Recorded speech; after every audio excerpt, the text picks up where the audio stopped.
নমস্কার বন্ধুরা, আমি অভিজিৎ আর আপনারা শুনছেন স্টোরি ম্যানিয়া ক্লাব। শুক্রবারের সুপার ক্লাসিক্সে আমরা নিয়ে এসেছি শরৎচন্দ্র চট্টোপাধ্যায়ের কলমে বৈকুণ্ঠের উইল গল্পের প্রথম পর্ব। পূর্বের আমি রব নীরবে গল্পে সোহিনী মল্লিক 2007 মেল থেকে কমেন্ট এসেছে, গল্পের শেষে মনটা খারাপ হয়ে গেল। যাই হোক, কিন্তু গল্পটা খুব ভালো লেগেছে, এরকম গল্প আরও শুনতে চাই। অসংখ্য ধন্যবাদ আপনাকে এমন সুন্দর একটি কমেন্টের জন্য। আপনাদের এমন সুন্দর সুন্দর কমেন্ট পেলে আমাদেরও তো ভালো লাগে কাজ করতে। তাই গল্পের ছন্দে মোহিত হতে এবং সৌন্দর্যে ও লাবণ্যে স্পর্শকাতর হতে subscribe to story mania club and do not forget to press the bell icon for all notifications. আর এবার থেকে ক্লাবের নিয়মিত শ্রোতা বন্ধুদের জন্য থাকবে তাদের মন মতো গল্প। তাই কমেন্ট করে জানাও কেমন ধরনের গল্প তোমরা শুনতে চাও। আর তোমরাও যদি চাও তোমাদের কমেন্ট পড়া হোক, তাহলে কমেন্ট করতে ভুলো না। সেখান থেকেই সেরা কমেন্টগুলো বেছে নেব আমরা এবং সেগুলোই পড়ে শোনাবো তোমাদের। আর পরের গল্পটি থাকবে শুধুমাত্র তোমার জন্য। যেমন আজকের এই গল্পটি সোহিনী মল্লিক আপনার জন্য।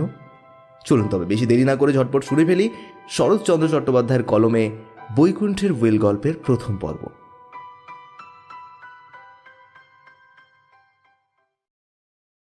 বছর 5-6 আগে বাবুগঞ্জের বৈকুণ্ঠ মজুমদারের মুদির দোকান যখন অনেক প্রকার ঝড়ঝাপটা সহ্য করেও টিকে গেল, তখন অনেকেই বিস্ময় প্রকাশ করল। কারণ কী করে যে বৈকুণ্ঠ তাল সামলালো তা কেউ জানে না। সেই অবধি দোকানখানি ধীরে ধীরে উন্নতির পথেই অগ্রসর হচ্ছিল। আমার তেমন দুঃখ কষ্ট আর যখন রইল না, অথচ বৈকুণ্ঠ তার বড় ছেলে গোকুলকে স্কুল ছাড়িয়ে নিজের দোকানে ভর্তি করিয়ে দিল, তখনও পাড়ার 5 জন কম আশ্চর্য বোধ করল না। তারা বৈকুণ্ঠের আচরণ সম্বন্ধে বলা বলি করতে লাগলো। দেখলে তো বুড়োর ব্যবহার, না হয় ছেলেটার তেমন ধার নেই, 1 বছর না হয় ক্লাসে উঠতে পারেনি, তাই বলেই এই কাজ। ওর মা বেঁচে থাকলে এমন করতে পারতো তো? ওই ছাড়িয়ে দিক দেখি ওর ওই ছোট ছেলে বিনোদকে, ছোট কিন্নি ঝেঁটিয়ে বীজ ঝেড়ে দেবে একেবারে। বস্তুত গোকুল ছেলেকেই মেধাবী ছিল না। ক্লাসে সে কখনোই প্রায় ভালো পড়া বলতে পারত না। পরীক্ষার ফল বের হলে সে মুখখানা ম্লান করে তার সৎ মায়ের কাছে এসে কেঁদে ফেলল। সৎমা তাকে কোলের কাছে টেনে সস্নেহে মাথায় মুখে হাত বুলিয়ে দিয়ে স্নিগ্ধ স্বরে বললেন, গোকুল, বেঁচে থাকতে গেলে এমন কত শত দুঃখ সইতে হয় বাবা। মনের কষ্ট যে ছেলে হাসি মুখে সহ্য করে আবার চেষ্টা করে, সেই তো ছেলের মতো ছেলে। কিন্তু না বাবা, আবার মন দিয়ে পড়ো, আসছে বছর নিশ্চয়ই পাশ হবে। ছোট ছেলে বিনোদ লাফাতে লাফাতে বাড়ি আসলো। সে দাদার চেয়ে বছর 6 ছোট, 3-4 ক্লাস নিচেও পড়ে, কিন্তু সে একেবারে প্রথম হয়ে ডাবল প্রমোশন পেয়েছে। পুত্রের সুসংবাদ শুনে মা তাকে কোলে টেনে নিল এবং আনন্দ চিত্তে অসংখ্য আশীর্বাদ করল। সন্ধ্যার পর বৈকুণ্ঠ দোকানের কাজ সেরে খাতা বগলে ঘরে এসে উভয় ছেলের বিবরণ শুনে ভালো মন্দ কিছুই বললেন না। ছেলেদের ভার তার মায়ের উপর দিয়ে তিনি নিশ্চিন্ত ছিলেন। হাত পা ধুয়ে জল খেয়ে পান চিবোতে চিবোতে ধীরে সুস্থে নিত্য নিয়মিত খাতা দেখতে বসলেন। আমার মা ভবানী কই গো বলে লাঠির গোটা 2 ঠোকা দিয়ে স্কুলের ষষ্ঠ শিক্ষক জয়লাল বাড়ুজ্যে সেই দিন সন্ধ্যাবেলায় বৈকুণ্ঠ মজুমদারের বাড়ির ভিতরে এসে দাঁড়ালেন। তিনি বৈকুণ্ঠের গোলদারি দোকানের চা, ডাল, ঘি, তেল বাবদে অনেক টাকা বাকি ফেলে গৃহিণীকে মাতৃ সম্বোধন করেছিলেন। ভবানী সন্ধ্যের কাজকর্ম সেরে বারান্দায় মাদুর পেতে 2টি ছেলেকে কোলের কাছে নিয়ে বসেছিলেন। শশব্যস্ত ব্যস্ত হয়ে উঠে আসন পেতে দিলেন। বাণিজ্য মশাই বসেই শুরু করে দিলেন। হ্যাঁ, রত্নগর্বা বটে তুমি মা, ছেলে পেটে ধরেছিলে বটে। এত ছোকরার মধ্যে তোমার বিনোদ একেবারে ফার্স্ট, একেবারে ডবল প্রমোশন। ওর নম্বর পাওয়া দেখে তো আজকের হেডমাস্টার মশাই পর্যন্ত তাক লেগে গেছে। আজ তাকেও গালে হাত দিয়ে দাঁড়াতে হয়েছে। তা আমি তোমায় ছেলে চড়িয়েই বড় হলো, কিন্তু তোমার এই বিনোদ ছেলেটির মতো ছেলে কখনো চোখে দেখলুম না। আমি বলে যাচ্ছি মা, তোমার এই ছেলে হাইকোর্টের জজ হবে, হবেই হবে। ভবানী চুপ করে রইলেন। বাণিজ্য মশাই উৎসাহিত হয়ে বলতে লাগলেন, আরে এই গোকলোটা কিসে আর কিসে, এ ছোড়া এত বড় গাধা সর্দার মা। এক্সামিনের দিন আমিও তো ছিলুম পাহারায়। কত ছেলে টেবিলের নিচে দিব্যি বই খুলে কপি করে দিলে, ও ডাইনে বাঁয়ে মল্লিকদের দুই ছেলে বই খুলে লিখতে লাগলো। আমি দেখেও দেখলুম না মা, বরং হতভাগাটাকে চোখ টিপে দিলুম। কিন্তু সে যে বোদা বলদের মতো ওই যে হাত গুটিয়ে বসে রইল, কোনো দিকে চোখ পর্যন্ত ফেরালে না। নইলে আশু মল্লিকের ছেলে পাস হয় আর ও পাস হয় না। তুই তুই ওকে জিজ্ঞেস কর দেখি মা। বলে জয়লাল মাস্টার লাঠিটা তুলে হঠাৎ গোকুলের প্রতি একটা খোঁচানোর ভঙ্গি করেই আপাতত কোনো মতে তার অস্থি মজ্জাগত ছেলে ঠেঙানোর প্রবৃত্তিটা শান্ত করে রইলেন। কিন্তু গোকুল ভয়ে শিউরে উঠল। নিমেষের মধ্যে ভবানী দুই হাত বাড়িয়ে তার এই সৎ পত্নী পুত্রটিকে বুকের কাছে টেনে নিলেন। গোকুলের মা নেই, মাকে তার মনেও পড়ে না। এই সৎ মায়ের কাছেই সে মানুষ হয়েছে। আজই স্কুল থেকে ফিরে কাঁদতে কাঁদতে যখন সে তার কাছে এসে পড়ল, তখন থেকেই আর তিনি তাকে কাছছাড়া করেননি, এবং এতক্ষণে তাদের চুপি চুপি এই সকল কথাই হচ্ছিল।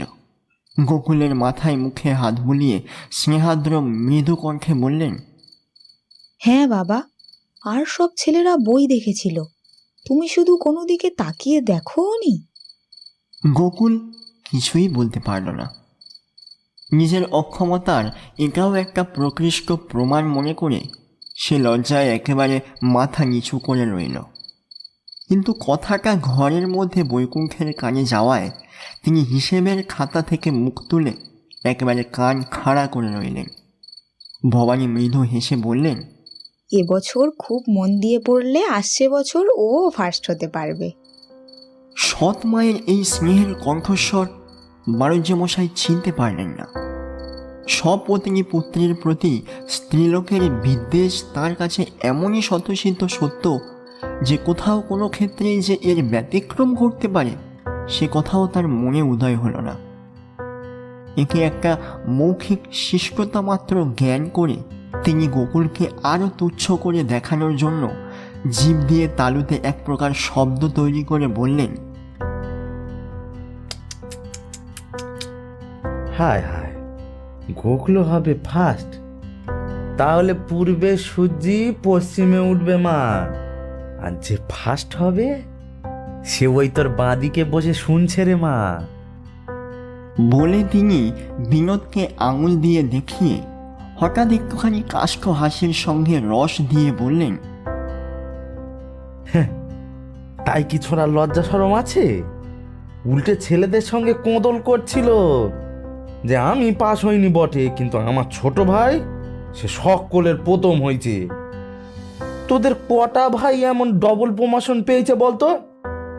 শোন একবার কথা মা, ছোট ভাই ফার্স্ট হয়েছে, কোথায় ও বেটা লজ্জায় মরে যাবে না, ওর দিমাগ দেখ। ভবানী আর থাকতে পারলেন না। জোর করে গোকুলকে টেনে নিয়ে তার মাথাটা বুকের উপর চেপে ধরলেন। গোকুল লজ্জায় মরে গিয়ে মায়ের বুকে মুখ লুকিয়ে চুপ করে বসে রইল। গোকুল তার ছোট ভাইটিকে যে কত ভালোবাসত তা তিনি জানতেন। বাণিজ্য মশাই আরও গুটি কয়েক বাছা বাছা কথা বলে তার বিনোদকে এই সময় থেকেই যে বাড়িতে উপযুক্ত শিক্ষক নিযুক্ত করে পড়ানো উচিত এটাই জানিয়ে দিতে চেয়েছিলেন। কিন্তু হঠাৎ এই সময় পাশের ঘরে থেকে এক ঝলক আলো এসে মা ছেলের গায়ের উপর পড়ায় তার মনে যেন একটু খটকা বাজল। ভবানী যেমন করে এই নির্বোধ স্বপত্নী পুত্রকে বুকের কাছে তার মাথায় হাত বুলিয়ে দিচ্ছিলেন তা ঠিক যেন যেমনটি হওয়া উচিত তেমনটি নয় বলে তার সন্দেহ হলো। সুতরাং এই তুলনামূলক সমালোচনা সম্প্রতি আর বেশি ঠেলে নিয়ে যাওয়া উচিত হবে কি না তা ঠিক তিনি বুঝতে না পারায় তাকে অন্য কথা পারতে হলো। ভবানী এতক্ষণ প্রায় চুপ করেই শুনছিলেন, এখনো বেশি কথা বলেননি। অবশেষে রাত্রি হচ্ছে বলে বাণিজ্যমশাই বহু প্রকার আশীর্বচন উচ্চারণ করে এবং ভবিষ্যতে বিনোদের জজ হওয়ার সম্ভাবনা বারংবার নিঃসংশয়ে জানিয়ে দিয়ে লাঠিকে হাতে করে বেরিয়ে পড়লেন। ঘরের মধ্যে বসে বৈকুণ্ঠ ঠিক যেন এই সময়টির জন্যই অপেক্ষা করছিলেন। সামনে এসে কঠোরভাবে প্রশ্ন করলেন, হ্যাঁ রে গোকলো, সবাই বই দেখে লিখে পাশ করে গেল, তুই লিখলি না কেন রে? গোকুল ভয়ে কাটা হয়ে আবার আগের মতো রুকিয়ে রইল। অনেক ধমক টমকের পর সে যা বলল তার ভাবার্থ এই, আগেই হেডমাস্টার মহাশয় এসে চুরি করে দেখাদেখি করে লিখতে নিষেধ করে দিয়ে গিয়েছিলেন। বৈকুণ্ঠ কিছুক্ষণ নিঃশব্দে দাঁড়িয়ে কি যেন চিন্তা করলেন, পরে বললেন, কাল থেকে আর তোকে স্কুলে যেতে হবে না রে, আমার সঙ্গে দোকানে যাবি। বলে ঘরে ফিরে গিয়ে নিজের কাজে মন দিলেন। এটা একটা মামুলি শাসন মাত্র মনে করে ভবানী তখন কিছু বললেন না। কিন্তু পরের দিন সকালবেলা বৈকুণ্ঠ যখন সত্যি সত্যি গোকুলকে নিয়ে যাওয়ার উপক্রম করল, তখন তিনি আগুন হয়ে উঠে ঘোরতর আপত্তি করে বললেন, কি? যে কথা নয় সেই কথা, আমার দুধের ছেলে যাবে তোমার দোকান করতে? সে হবে না। আমি বেঁচে থাকতে আমার গোকুলকে পড়া ছাড়াতে দেব না। এমন রাগ তো দেখিনি। বলে গৃহিণী রেগে ছেলেকে টেনে নিয়ে যাচ্ছিলেন। বৈকুণ্ঠ ঈষৎ হেসে বললেন, কে রাগ করেছে, ছোট বউ? গৃহিণী বললেন, তুমি আবার কে? আমাকে রাগ করতে কখনো দেখেছ? এ তবে তোমার কিরকম কথা শুনি? ছেলেবেলা পাশ ফেল সবাই হয়, তাই বলে স্কুল ছাড়িয়ে দেবে? বৈকুণ্ঠ তখন গোকুলকে অন্য জায়গায় পাঠিয়ে দিয়ে হাসি মুখে বললেন, ছোট বউ, রাগ আমি করিনি। তোমার বড় ছেলেকে আজ বড় আহ্লাদ করেই আমি দোকানে নিয়ে যাচ্ছি। ছোট ছেলে তোমার কখনো জজিয়তি পাবে কিনা মারুজ্জে মশায়ের মতো সে ভরসা তোমাকে দিতে পারলুম না, কিন্তু আমার অবর্তমানে গোকুলের ওপর যে তোমরা নির্ভয়ে ভর দিতে পারবে সে আমি তোমাকে নিশ্চয়ই বলে দিচ্ছি। স্বামীর অবিদ্যমানতার কথায় ভবানীর চোখের কোণ এক মুহূর্তেই ভিজে উঠল। বললেন, সে আমি জানি, কিন্তু গোকুল যে বড্ড সোজা মানুষ। ও কি তোমার ব্যবসার ঘোরপ্যাঁচ বুঝতে পারবে? ওকে হয়তো সবাই ঠকিয়ে নেবে। বৈকুণ্ঠ হেসে বললেন, সবাই ঠকাবে না, তবে কেউ কেউ ঠকিয়ে নেবে, সে কথা সত্যি। তা নি, কিন্তু ও তো কারুকে ঠকাবে না, তাহলেই হবে। মা লক্ষ্মী ওর হাতে আপনি এসে ধরা দেবেন। বলতে বলতে বৈকুণ্ঠর নিজের চোখও সজল হয়ে উঠল। তিনি নিজেও খাঁটি লোক, কিন্তু মূলধনের অভাবে অনেক দিন অনেক কষ্টই ভোগ করেছিলেন। এখন যদি বা কিছু সংগ্রহ হয়েছে, কিন্তু সময়ও ঘনিয়ে এসেছে, সে শক্তি সামর্থ্য আর নেই। তাড়াতাড়ি চোখের উপর হাতটা বুলিয়ে নিয়ে হেসে বললেন, ঘিন্নি, এই বয়সে গোকুল যত বড় লোভ কাটিয়ে বেরিয়ে এসেছে, সে যে কত শক্ত তা তুমি হয়তো বুঝতে পারবে না। যে এ পারে তার তো ব্যবসার ঘোর প্যাঁচ 14 আনা শেখা হয়ে গেছে, শুধু বাকি 2 আনা আমি তাকে শিখিয়ে যাব। কিন্তু লোকে কি বলবে?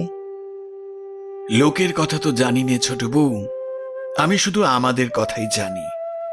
আমি জানি ওর হাতে তোমাদের সঁপে দিয়ে আমি নির্ভয়ে 2 চক্ষু বুঝতে পারবো। ভবানী নিজেও কিছুদিন থেকে লক্ষ্য করছিলেন তার স্বামীর স্বাস্থ্য যেন দিন দিন ভেঙে পড়ছে। তার শেষ কথায় একটা আসন্ন বিপদের বার্তা অনুভব করে কেঁদে ফেলে বললেন, আচ্ছা, নিয়ে যাও। বলে নিজে গিয়ে কোকুলকে ডেকে এনে স্বামীর হাতে সঁপে দিলেন। তার মুখে একটা চুমু খেয়ে বললেন, ওর সঙ্গে দোকানে যাও বাবা, তুমি মানুষ হলেই তবে আমরা দাঁড়াতে পারবো। গোকুল বাবা মায়ের মুখের দিকে চেয়ে বিস্মিত হলো।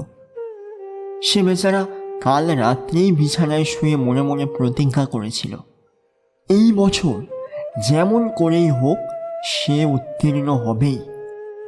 স্কুল ছেড়ে দোকানে যেতে কোনো ছেলেই গৌরব বোধ করে না, কিন্তু কোনোদিনই সে মায়ের অবাধ্য নয়।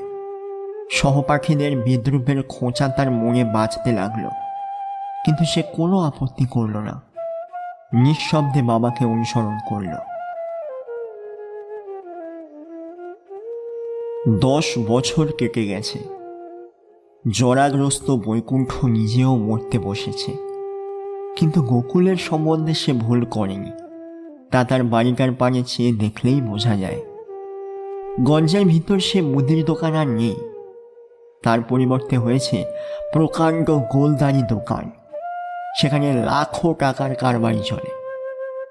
বিনোদ কলকাতায় থেকে এমএ পড়ে বৈকুণ্ঠ নাতি নাতনির মুখ দেখে পরম সুখে মরতে পারত, কিন্তু কিছুদিন থেকে ছোট ছেলের সম্বন্ধে নানা প্রকার কুৎসিত জনশ্রুতিতে তার অবশিষ্ট দিনগুলি বড়ই ভারী হয়ে উঠেছিল। সেদিন সকালে বৈকুণ্ঠ জীবনের শেষ গাক শুনতে পেল। সর্বাঙ্গে কি এক প্রকার নতুন অস্বস্তি নিয়ে জেগে উঠে গৃহিণীকে শয্যার পার্শ্বে ডেকে ম্লানভাবে একটুখানি হেসে বললেন, ছোট বউ, আমার তো সময় হয়েছে, তাই একটু এগিয়ে চললুম। তোমার যতদিন না আসা হয় ততদিন আমার ছেলে দুটিকে দেখো, তোমার হাতেই তাদের দিয়ে গেলুম। স্বামীর শীর্ণ দুখানি হাতের মধ্যে নিয়ে ভবানী নীরবে কাঁদতে লাগলেন। বৈকুণ্ঠ বললেন, গোকুলকে রেখে তার মা মারা গেলে আমার কিছুতেই আর দ্বিতীয় সংসার করবার ইচ্ছে ছিল না। আমি কোনো মতেই বিয়ে করতুম না, কিন্তু যখন দেখলুম আমি একা, গোকুলকেই হয়তো বাঁচাতে পারবো না, তখনই শুধু বড় কষ্টে, বড় ভয়ে ভয়ে রাজি হয়েছিল। ভগবান আমার মনের কথা জানতে পেরেছিলেন, তাই এমন স্ত্রী দিলেন যে কোনোদিনও কোনো দুঃখ পায়নি।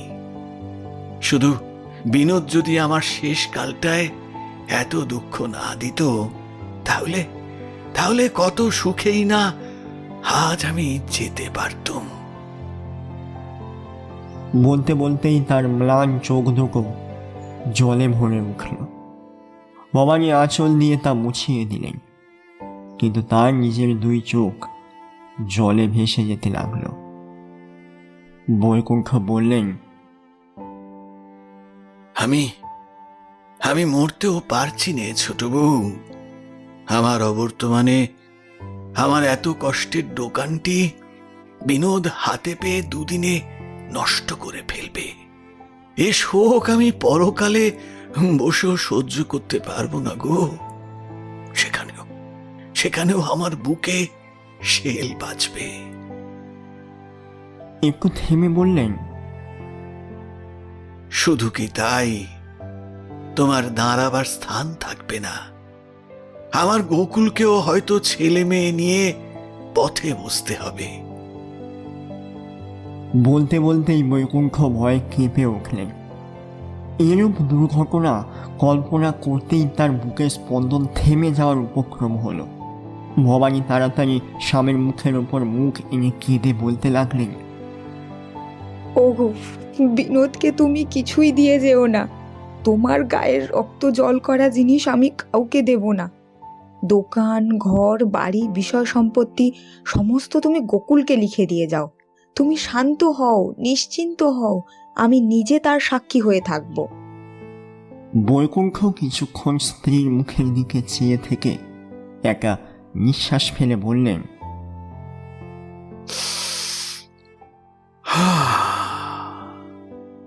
কেবল এই কথাই আমি দিবারাত্রি ভাবছি ছোট বউ।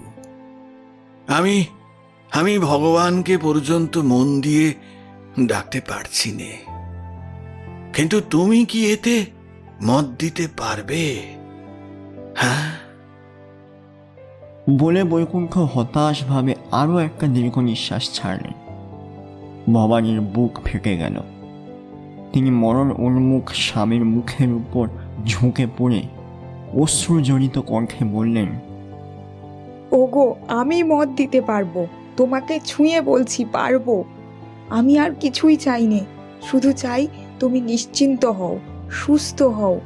এ সময়ে তোমার মনে যেন ক্ষোভ, কোনো ক্লেশ না থাকতে পায়। বৈকুণ্ঠ আবার কিছুক্ষণ নীরবে চেয়ে থেকে ধীরে ধীরে বললেন,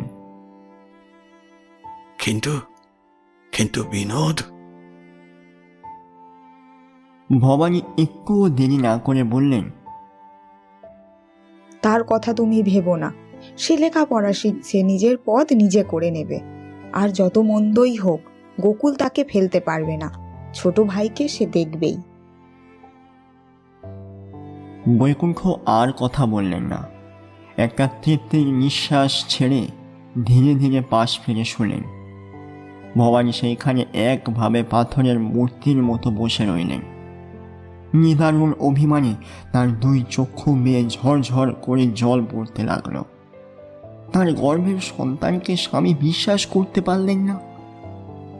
মন্দ বলে মৃত্যুকালে পুত্রের ন্যায্য অধিকার থেকে তাকে বঞ্চিত করতে চাইলেন। এ দুঃখ তার বুকে যে কি শূলবিদ্ধ করল তা তিনি একবার চেয়েও দেখলেন না। সে মন্দ হোক যা হোক, তিনি তো মা, সে তো তাঁরই সন্তান। সেই দুর্ভাগ্য সন্তানের অন্ধকার ভবিষ্যৎ চোখের উপর সুস্পষ্ট দেখে তার মাতৃ হৃদয় এইবার মাথা কুকে কুকে কাঁদতে লাগলো।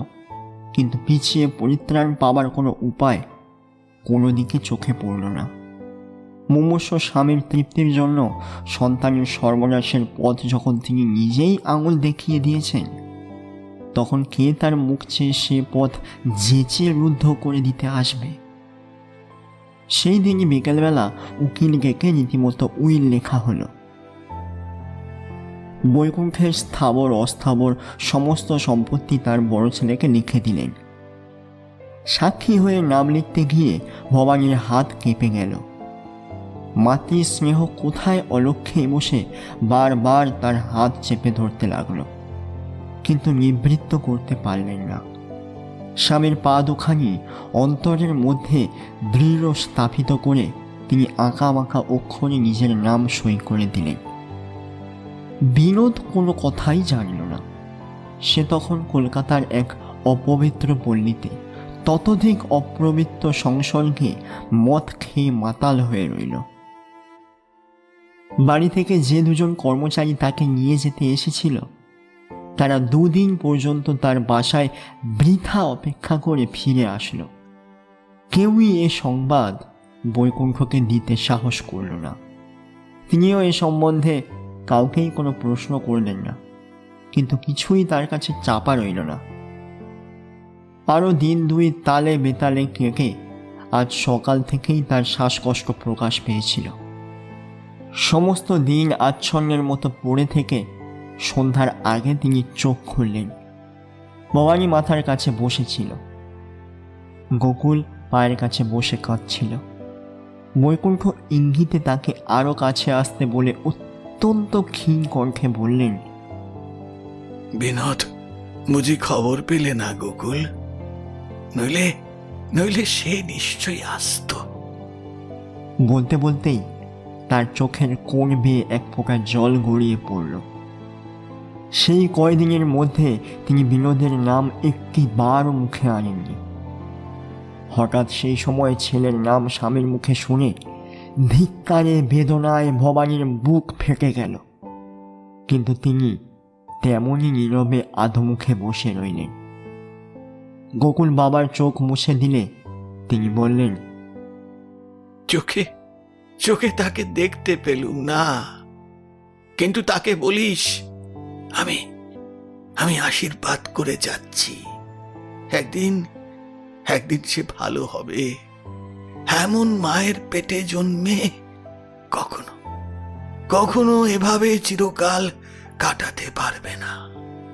দেখিস বাবা, সেদিন তোর ছোট ভাইকে যেন ফেলিস নে।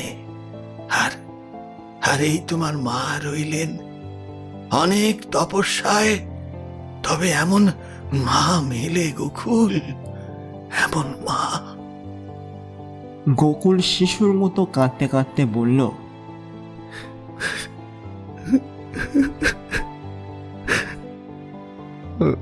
বাবা, আমার আমার মা আমারই রইলেন, কিন্তু কিন্তু আপনি বিনোদকে আপনার অর্ধেক সম্পত্তি দিয়ে যান বাবা।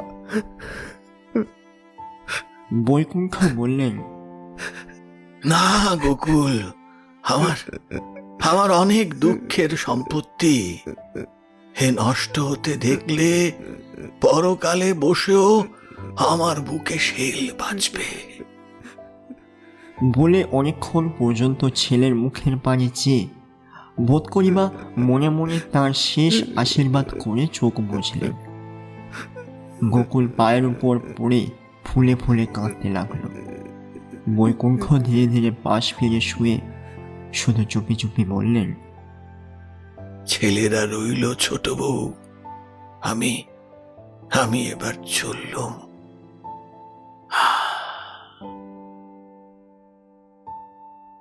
আর কথা বললেন না, এবং পরদিন সূর্যোদয়ের সঙ্গে সঙ্গেই তার প্রাণ বেরিয়ে গেল। তখন অনেকেই অনেক কথা বলল।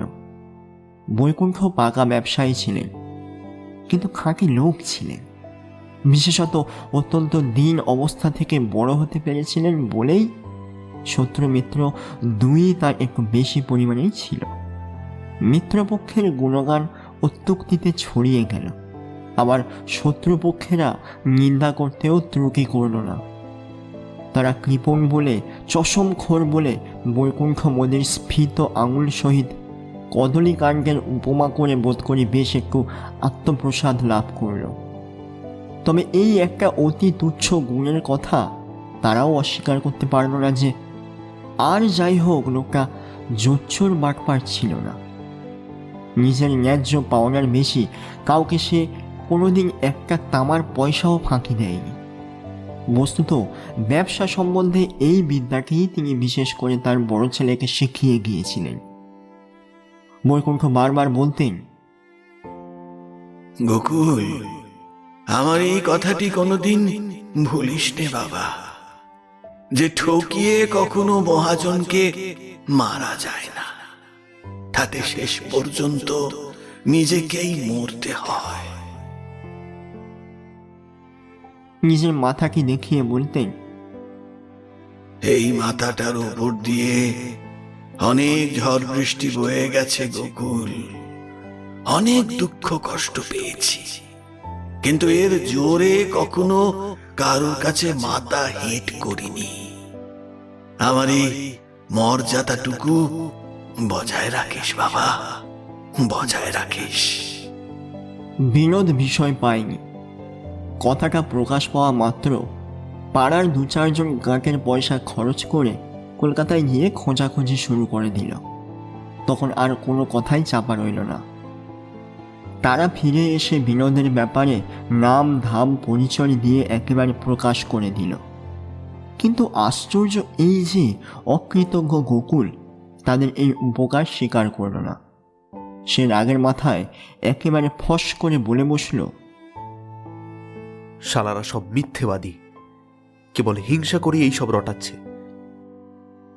অতি বৃদ্ধ বাড়ুজ্য মশাই লাঠি খক খক করে এসে একেবারে কাঁদতে শুরু করে দিলেন। অনেক কষ্টে কান্না থামিয়ে বললেন, গোকুল রে গোকুল, আমার হারান 3 দিন 3 রাত্রি খায়নি, শোয়নি, কেবল কলকাতার গলিতে গলিতে ঘুরে বেরিয়েছে।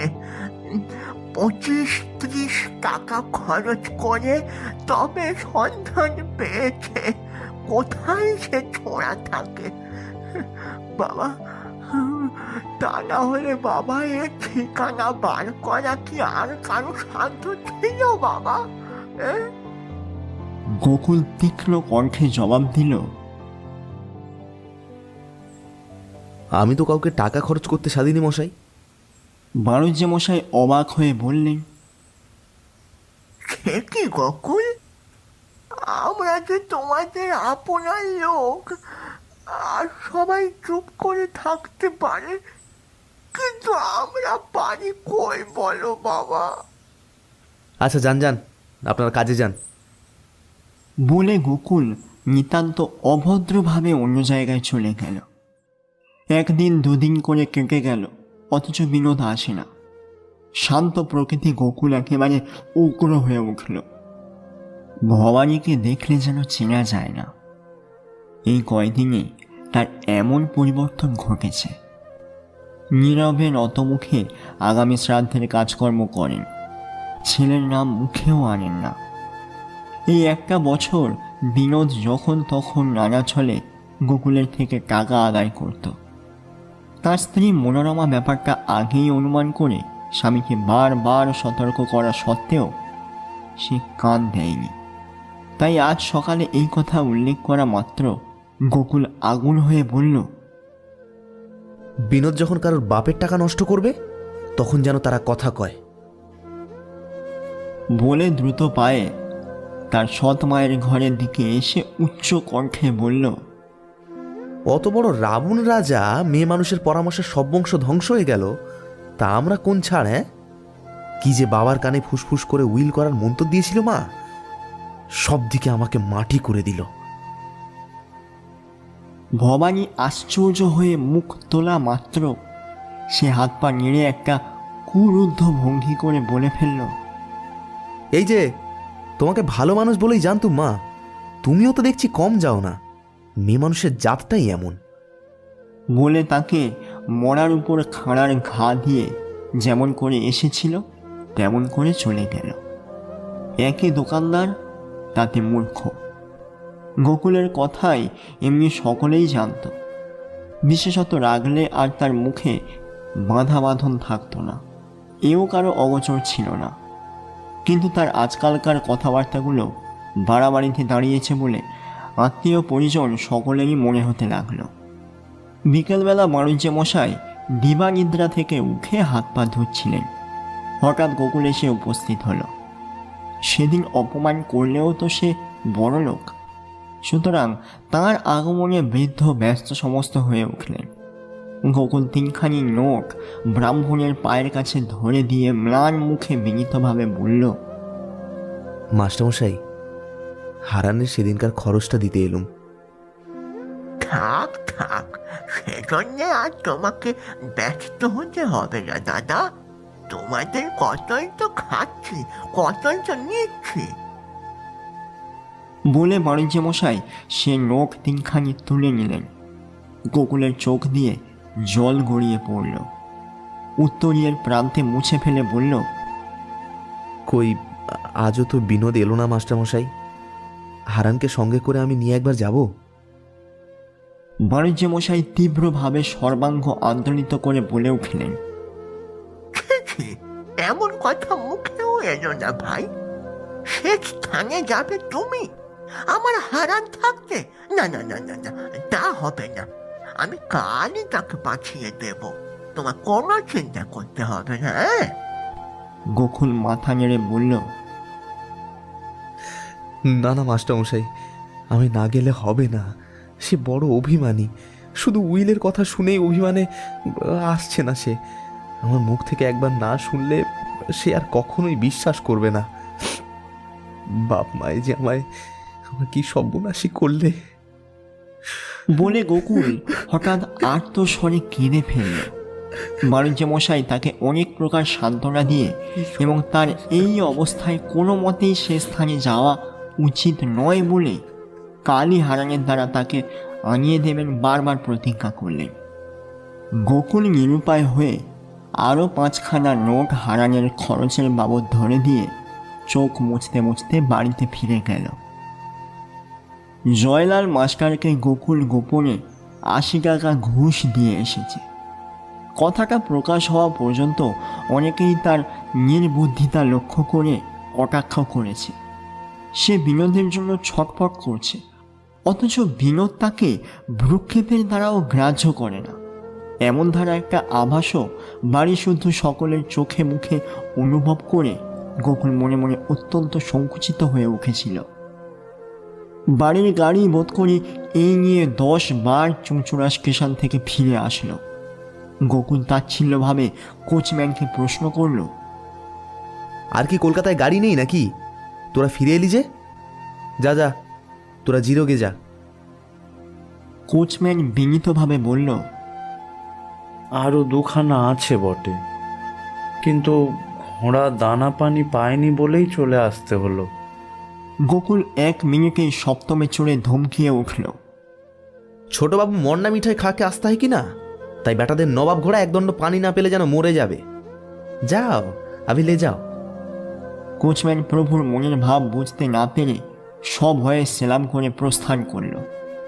রসিক চক্রবর্তী বহুদিনের কর্মচারী, এই বাড়িতে সকলেই তাকে সম্মান করত। সে বলল, ছোট বাবু এলে গাড়ি ভাড়া করেও আসতে পারবেন, সেজন্য কেন আপনি ব্যস্ত হচ্ছেন বড়বাবু? রসিক যে কাছেই ছিল গোকুল তা দেখেনি।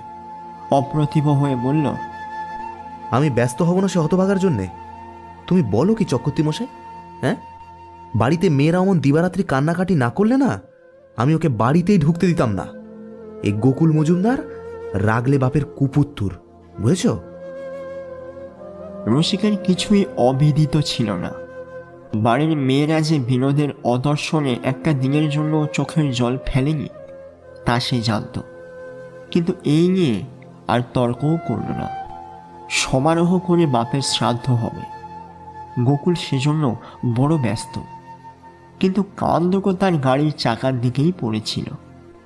ঘন্টা 2 পরে সে বহু দূরে একটা ভারী গাড়ির আওয়াজ পেয়ে রসিক চক্রবর্তীকে শুনিয়ে একটা চাকরকে ডেকে বলল, ওরে, এগিয়ে দেখ তো রে, আমাদের গাড়ি কিনা। ঘোড়া দুটোকে হয়রান করে মারলে বলে রাগ করে দুটো কথা কোথায় বললাম, বেটারা কিনা সত্যিকারে গাড়ি নিয়ে স্টেশনে ফিরে গেল।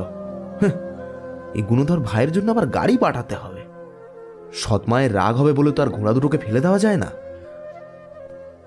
রসিক শুনতে পেল, কিন্তু ভালো মন্দ কোনো কথাই বলল না। অনতিকাল পরে খালি গাড়ি ফিরে এসে আস্তাবলে চলে গেল। চাকর এসে সংবাদ দিল, রসিক সামনেই ছিল। গোকুল তার পানে চেয়ে কাষ্ঠ হাসি হেসে বলল, হো, তো তবে তো আমি মরে গেলুম রে। যা যা, বাড়িতে গিয়ে গিন্নিকে বলগে, তার পাশ করা ছেলের কীর্তি। কাল পরশু এলে যদি তাকে ফটক পার হতে দিত পুলিশ। সে ছেলে গোকুল মজুমদার নয়। একবার যখন বেঁকেই বসেছি তখন স্বয়ং ব্রহ্মা বিষ্ণু মহেশ্বর এসেও যদি তার হয়ে বলে না, তবুও মুখ পাবে না তা বলতে। এই বলে দিলাম। তুমি মাকে গিয়ে বলে দাও চক্রবর্তী মশাই, পৃথিবী ওলট পালট হয়ে যাবে তবু এই গোকুল মজুমদারের কথা নড়চড় হবে না। হ্যাঁ, সময় এলে কিছু পেত, কিন্তু এখন তো নয়। এখন একটি পয়সাও আমি তাকে দেব না, আমি তাকে বাড়িতেই ঢুকতে দেব না। বলে গোকুল হন হন করে ভেতরে চলে গেল। গোকুল কারোর উপর রাগ করে যে অসময়ে এসে সন্ধ্যার পরেই শয্যা গ্রহণ করল তা বাড়ির মেয়েরা টের পেল না। দাসী দুধ খাওয়ার জন্য অনুরোধ করতে এসে ধমক খেয়ে ফিরে গেল।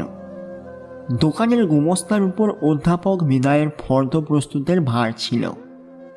সে ঘরে এসে কি একটা কথা জিজ্ঞেস করা মাত্র গোকুল তড়াক করে উঠে কাগজখানা ছিনিয়ে নিয়ে খণ্ড খণ্ড করে ছিঁড়ে ফেলে দিল। বলল, বাবা এখানে 10খানা তালুক রেখে যায়নি যে রাজার মতো পণ্ডিত বিদায় করতে হবে।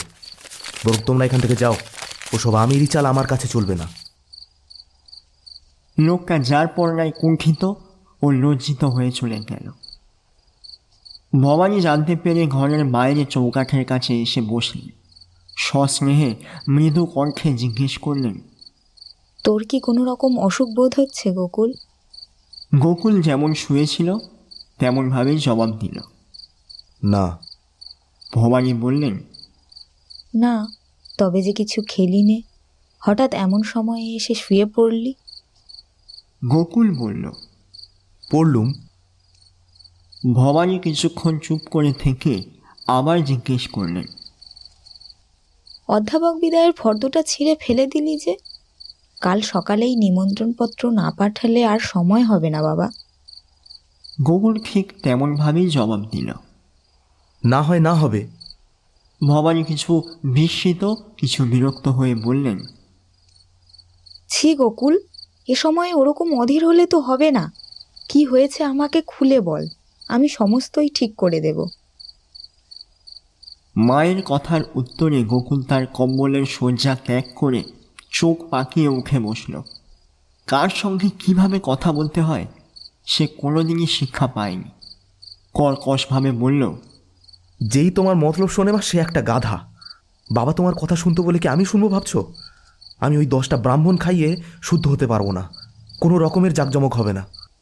বলে সে তৎক্ষণাৎ দেয়ালের দিকে মুখ করে শুয়ে পড়ল। ভবানী শান্ত স্বরে বললেন, ছি বাবা, তিনি স্বর্গে গেছেন, তার সম্বন্ধে কি এমন কথা কইতে আছে? গোকুল জবাব দিল না। তিনি কিছুক্ষণ চুপ করে থেকে আবার বললেন, এরকম করলে লোকে কি বলবে বল দেখি বাছা। যাদের যেমন সঙ্গতি তাদের তেমনি কাজ করতে হয়, না করলেই অখ্যাতি রটে। গোকুল তেমনভাবে থেকেই বলল, রটাগ্যে শালারা, আমি কারোর ধার ধারি না যে ভয়ে মরে যাব। ভবানী বললেন, কিন্তু তাঁর এতে তৃপ্তি হবে কেন? তিনি যে এত বিষয় আশয় রেখে গেলেন, তার মতো কাজ না করলে তিনি সুখী হবেন না। ভবানী ইচ্ছে করেই গোকুলের বড় ব্যথার স্থানে ঘা দিলেন। বাবাকে সে যে কি ভালোবাসত তিনি জানতেন। গোকুল উঠে বসে কাঁদো কাঁদো স্বরে বলল, খরচের কথা কে বলছে মা? যত ইচ্ছে তোমরা খরচ করো, কিন্তু যত দিন যাচ্ছে না ততই যে আমার হাত পা বন্ধ হয়ে আসছে। বিনোদটা ওদিকে অভিমান করে উদাসীন হয়ে চলে গেল মা। আমি একলা কি করব বলো? বলে সে হঠাৎ উচ্ছ্বসিত হয়ে কেঁদে উঠল। ভবানী নিজেকেও আর সামলাতে পারলেন না, কেঁদে ফেললেন। অনেকক্ষণ নিঃশব্দে থেকে শেষে আঁচলে চোখ মুছে অশ্রুজনিত স্বরে জিজ্ঞেস করলেন, সে কি এ খবর পেয়েছে গোকুল? গোকুল তৎক্ষণাৎ বলল, পেয়েছে বই কি মা। কে তাকে খবর দিল? কে যে তাকে বাড়ির এই দুঃসংবাদ দিয়েছে গোকুল নিজেও তা জানত না। মাস্টার মশাইয়ের ছেলে হারানোর সম্বন্ধে তার নিজেরও সন্দেহ জন্মেছিল। তথাপি কেমন করে যেন নিঃসংশয়ে বুঝে বসেছিলেন বিনোদ সমস্ত জেনে শুনেই শুধু লজ্জা ও অভিমানেই বাড়ি আসছে না। সে মায়ের মুখ পানে চেয়ে বলল, খরচ সে পেয়েছে মা। এই যে বাবা চিরকালের মতো চলে গেলেন, এ কি সে টের পায়নি? আমার মতো কি তার বুকের ভেতরটা হাহা করে আগুন জ্বলছে না মা? সে সব জানে, সে সবই জানে।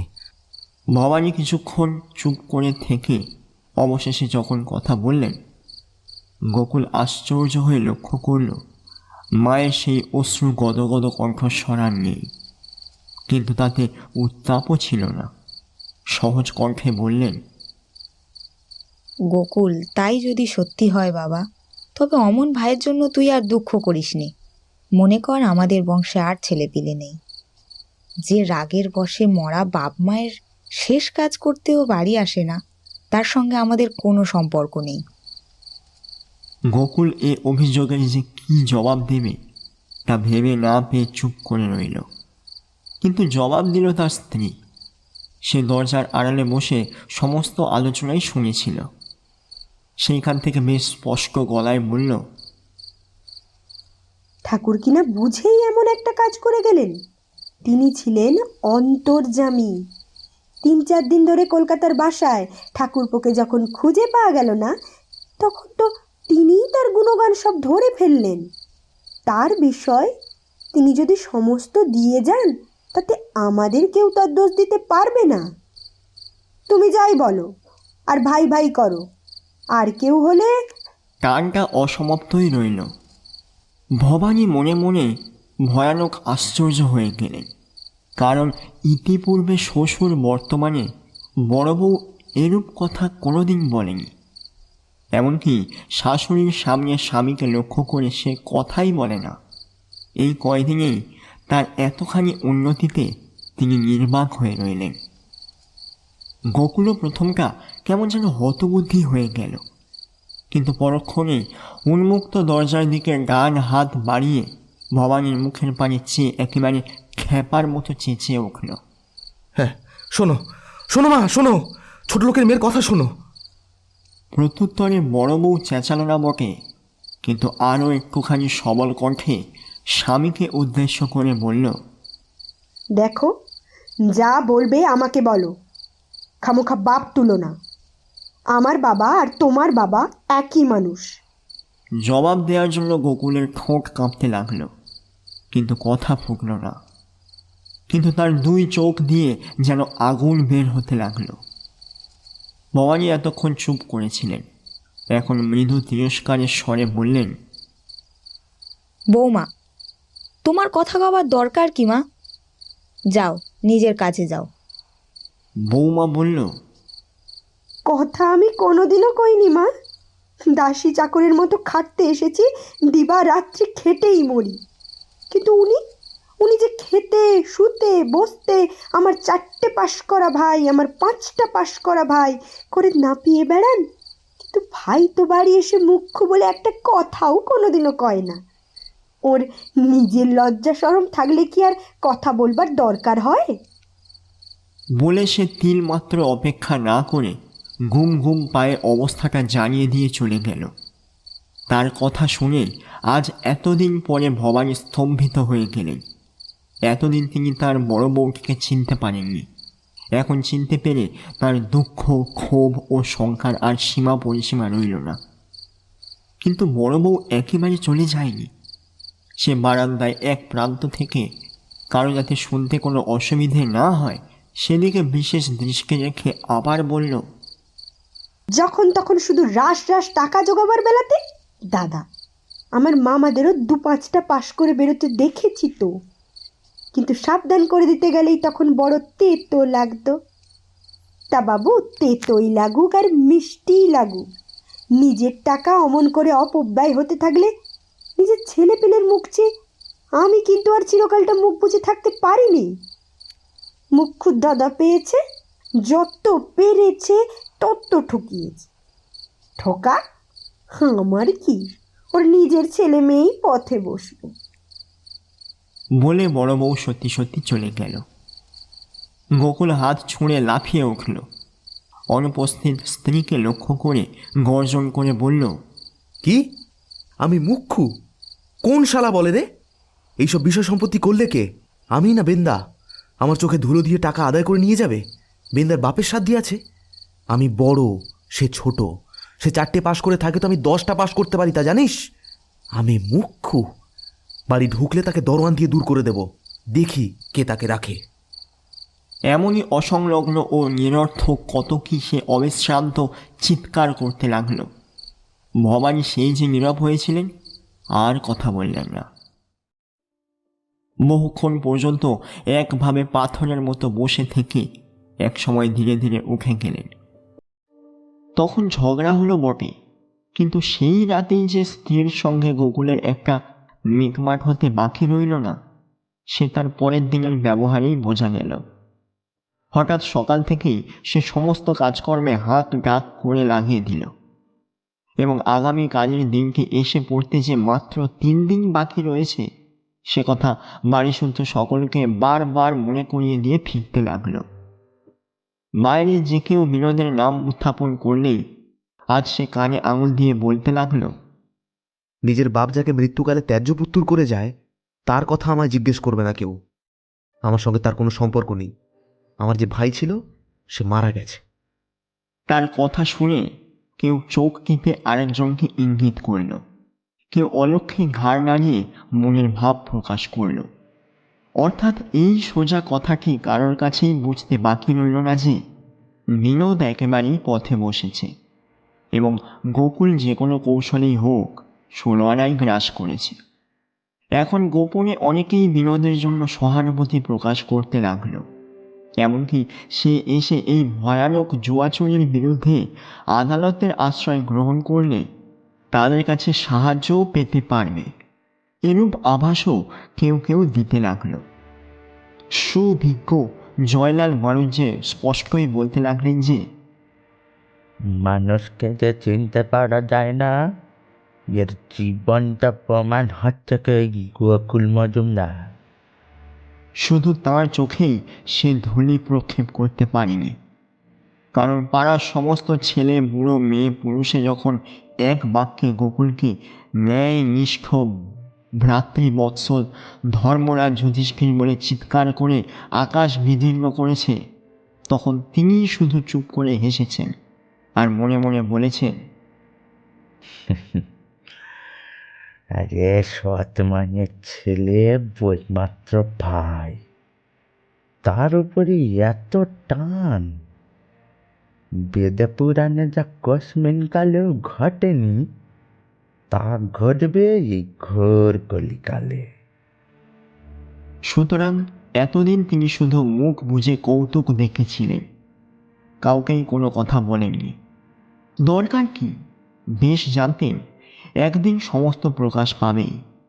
এই এখন দেখো তোমরা, এই এত ভালো অত ভালো গোকুলের সম্বন্ধে আমি যা বলে এসেছি ঠিক তাই কি।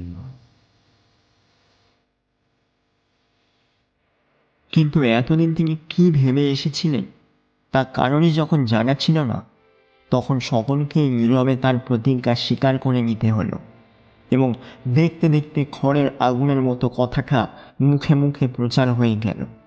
অথচ গোকুল টেরও পেল না যে বাইরের বিরুদ্ধে আন্দোলন তার বিপক্ষে এত তাড়াতাড়ি এরূপ তীব্র হয়ে উঠল।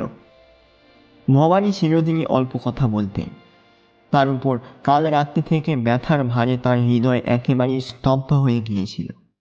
গোকুলের স্ত্রী মনোরমা একসময় স্বামীকে নির্জনে ডেকে এদিকে তার দৃষ্টি আকৃষ্ট করে বলল, মার ভাবগতিক দেখছো? গোকুল উদ্বিগ্ন হয়ে বলল, না, কি হয়েছে মার? মনোরমা তাচ্ছিল্যভাবে বলল, হবে আবার কি, সেই যে কাল বলেছিলুম ঠাকুরপোর টাকা নষ্ট করার কথা, সেই থেকে আমার সঙ্গে কথা কন না। তোমার সঙ্গে কথা টথা কইছেন তো? গোকুল শুষ্ক হয়ে বলল। না, আমার সঙ্গেও তো নয়। মনোরমা ঘাড়টা একটুখানি হেলিয়ে কণ্ঠস্বর আরও নিচু করে বলল, দেখলে মজা, যে টাকাগুলো ঠাকুরপো দুহাতে উড়িয়ে দিলে সেগুলো থাকলে তো আমাদেরই থাকতো। ঠাকুর তো আমাদের সব লিখে দিয়ে গেছেন, আর সে কথা একটু মুখ থেকে খসলেই রাগ করে কথাবার্তা বন্ধ করে দিতে হবে। এটা কি ব্যবহার? তুমি তো মা মা করে অজ্ঞান। তুমি বলো না সত্যি না মিথ্যে? গোকুলের মুখখানা একেবারে কালিবর্ণ হয়ে গেল। কোনো রকম জবাবই সে খুঁজে পেল না। তার স্ত্রী বোধ করি তার লক্ষ্য করে বলল, ঠাকুরপো যাই করুক আর যাই হোক, সে পেটের ছেলে। তুমি সতীনপো বই, আর তো কিছু নও। তুমি পেলে সমস্ত বিষয়, এ কি কোনো মেয়ে মানুষের সহ্য হয়? না না, আমার সব কথা অমন করে তোমার উড়িয়ে দিলে আর চলবে না। এখন থেকে তোমাকে একটু সাবধান হতে হবে। অমন মা মা করে গলে গেলে সব দিকে মাটি হতে হবে, এই আমি বলে দিচ্ছি। বিষয় সম্পত্তি বড় ভয়ানক জিনিস। গোকুলের বুকের ভিতরটা অভূতপূর্ব শঙ্কায় গুড় করে উঠল। সে বিবর্ণ মুখে ফ্যাল ফ্যাল করে শুধু চেয়ে রইল। তার স্ত্রী বলল, আমার কথাটা শোনো। আমরা মেয়ে মানুষ, মেয়ে মানুষের মনের ভাব যত বুঝি, তোমরা পুরুষ মানুষ তা পারো না। আমি বলছি, আমার কথাটা শোনো। বলে সে স্বামীর মুখের দিকে কিছুক্ষণ স্থির দৃষ্টিতে চেয়ে থেকে কতটা কাজ হয়েছে অনুমান করে নিয়ে বেশ একটু জোর দিয়ে বলল, আর ঠাকুরপো তো চিরদিন এমন ধারা বয়াটে পোনা করে বেড়ালে চলবে না। তাকে লেখাপড়া তো তুমি আর কম শেখাওনি। এখন যাই হোক, একটা চাকরি বাকরি করে মাকে নিয়ে বিয়ে থাওয়া করে সংসারী হতে হবে তাকে। তিনি নিজের মাকে তো সত্যি আর বরাবর আমাদের কাছে ফেলে রাখতে পারবেন না। তাছাড়া মাথা গুজে দাঁড়াবার যাই হোক, একটা কুড়ে কাড়াও তো করা চাই। তখন আমরাও যেমন ক্ষমতা সাহায্য করব। লোক যেন বলতে না পারে অমুক মজুমদার তার বইমাত্র ভাইকে দেখলে না। বইমাত্র ভাইয়ের সঙ্গে আবার কি সম্পর্ক? যারা বলে তারা বলুক, আমরা সে কথা বলতে পারবো না, সে বংশ আমাদের নয়। বলে সে স্বামীকে ভাববার অবকাশ দিয়ে অন্য জায়গায় চলে গেল। গোকুল স্বপ্নাবিষ্কের মতো শূন্য দৃষ্টিতে চেয়ে সেইখানেই বসে কী সব যেন অদ্ভুত আশ্চর্য স্বপ্ন দেখতে লাগলো। সব কথা ছাপিয়ে এই একটা কথা তার কানের মধ্যে ক্রমাগত বাজতে লাগলো, বিষয় সম্পত্তি বড় ভয়ানক জিনিস, এবং শুধু সেই জন্যেই মা যেন রাগ করে তাকে ছেড়ে বিনোদের কাছে চিরদিনের জন্য চলে যেতে চাইছেন। তার মনে পড়ল তার স্ত্রী মিথ্যা কথা বলেনি। আজ সারাদিনের মধ্যে মায়ের সঙ্গে তার একটা কথাও তো হয়নি। কাজ উপলক্ষে তার সামনে দিয়ে সে 2-3 বার যাতায়াতও করেছে, কিন্তু তিনি মুখ তুলেও তো চাননি। মা চিরদিনই অত্যন্ত অল্পভাষিনী জেনে সে সময়টাই গোকুল কিছু মনে করেনি বটে, কিন্তু এখন সে সমস্ত ব্যাপারটা ঠিক যেন জলের মতোই স্পষ্ট দেখতে লাগলো। অথচ এই সমস্ত চুপচাপ নীরবে বিরুদ্ধতা সহ্য করাও তার পক্ষে একেবারে অসম্ভব। সে তৎক্ষণাৎ উঠে মার সঙ্গে মুখোমুখি ঝগড়া করার জন্য দ্রুত পায়ে তার ঘরে গিয়ে প্রবেশ করল। ঢুকেই বলল, এমন ধারা মুখ ভার করে কাজকর্মের বাড়িতে বসে থাকলে তো চলবে না মা। গোকুল আবার বলল, তোমার বউ তো আর মিছে কিছু বলেনি। বিনোদ রাস টাকা নষ্ট করেছে, আর বাবা যদি তার বিষয় আমায় দিয়ে যান তাতে আমারই বা কী দোষ? তুমি তার সঙ্গে বোঝাপড়া করোগে, আমার উপর রাগ করে কি তোমার কোনো লাভ আছে? ভবানী মর্মাহত হয়ে ধীরে ধীরে বললেন, আমি কারোর ওপরেই রাগ করিনি গোকুল, কারোর সঙ্গে বোঝাপড়া করতেও চাইনি। যদি চাওই না তাহলে ওরকম করে থাকলে চলবে না। বিনোদকে বলো ও যেন চাকরি বাকরি করে, আমার বাড়িতে কিন্তু ওর কোনো জায়গা নেই। সে তো হবেই না গোকুল, ইয়ার বেশি কথা কি? বলে ভবানী মুখ নিচু করে বসে রইলেন। ঝগড়া করতে না পেয়ে গোকুল নিরুপায় ক্রোধে বিড়বিড় করে বকতে বকতে চলে গেল। স্ত্রীকে ডেকে বলল, আজ স্পষ্ট করে বলে দিলাম মাকে, বিনোদের এখানে আর থাকা হবে না। সে চাকরি বাকরি করে তার যা ইচ্ছে সে করুক, আমি কিছু জানি না। মনোরমা আনন্দে এগিয়ে এসে ফিস ফিস করে জিজ্ঞেস করল, কি বললেন উনি? গোকুল অস্বাভাবিক উত্তেজনার সঙ্গে জবাব দিল, বলবেন আবার কি? আমি কি বলাবলির ধার ধারি নাকি? বড় বউ চোখ ঘুরিয়ে বলল, তবু বলো। গোকুল তেমন করেই বলল, আরে তবু আবার কি? তাকে স্বীকার করতেই হলো যে না, বিনোদ এ বাড়িতে আর থাকবে না। তার স্ত্রী গলা আরও খাটো করে বলল, এ 16 আনা রাগের কথা, তা বুঝেছ? মার মন পড়ে রয়েছে নিজের ছেলেটির পানে, এখন তুমি হয়েছ তার 2 চোখের বালি। গোকুল ঘাড় নাড়িয়ে বলল, তার বুঝি না ভেবেছ আমার কাছে কি চালাকি চলে? বাইরে এসে রসিক চক্রবর্তীকে সামনে পেয়েই বলল, বলি, একটা নতুন খবর শুনেছ চক্রবর্তী মশাই? এই এতকাল এত কিছু করে এখন আমি হচ্ছি মায়ের 2 চোখের বিষ। কথাবার্তা আর আমার সঙ্গে কন না, সম্মুখে পড়লে মুখ ফিরিয়ে বসেন। চক্রবর্তী অকৃত্রিম বিস্ময় প্রকাশ করে বলল, না না, বলো কি বড়বাবু? কি বলি? ওরে ও হাবুর মা, শোনো শোনো।